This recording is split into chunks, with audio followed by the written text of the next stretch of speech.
اعوذ باللہ من الشیطان الرجیم، بسم اللہ الرحمن الرحیم۔ خواتین و حضرات السلام علیکم۔ اس بات میں کوئی شک نہیں ہے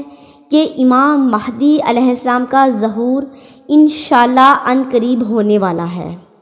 کیونکہ جس طرح کے حالات اور واقعات آج دنیا میں ہو رہے ہیں، اگر آپ غور کریں تو پہلے کبھی بھی ایسا نہیں تھا، لیکن اس بات کا اچانک کوئی اور رخ اختیار کر لینا، ضرور اس بات میں کوئی نہ کوئی راز پوشیدہ ہے جو شاید بہت ہی کم لوگ جانتے ہوں۔ دیکھیے، اتنا تو طے ہے کہ امام مہدی علیہ السلام کا ظہور ہوگا اور ہر حال میں ہوگا،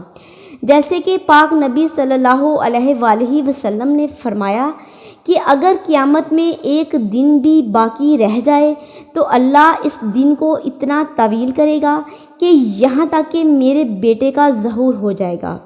اب جو نشانیاں ہیں ظہور کی، وہ بھی رسول خدا صلی اللہ علیہ وآلہ وسلم نے بتائیں کہ میرے بچے کا ظہور اس وقت ہوگا جب نافرمان اولاد پیدا ہوگی اور لوگوں کا قبلہ عورتیں ہوں گی، اور لوگ اتنا ایمان خدا پر نہیں رکھیں گے جتنا ایمان پیسے پر رکھیں گے۔ پھر ایک طویل حدیث میں فرمایا کہ امام مہدی علیہ السلام اس وقت ظہور کریں گے جب عورتیں بدکاری کے ذریعے، فحاشی کے ذریعے دنیا بھر میں مشہور ہونے کے لیے ایسے کام انجام دیں گی کہ وہ لوگ جو ایمان لائے ہیں وہ ان باتوں کو سن کر حیران پریشان ہو جائیں گے، یہاں تک کہ یہ عورتیں اپنی مشہوری کے لیے اپنے ساتھ بدکاری کروائیں گی۔ صحابی نے عرض کیا، یا رسول اللہ،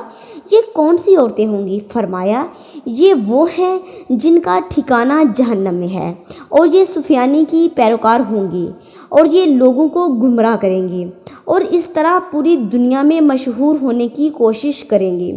لہٰذا حالات حاضرہ کے تحت امام مہدی علیہ السلام کا ظہور قریب ہے۔ اللہم صلی علی محمد و آل محمد و عجل فرجہم اجمعین۔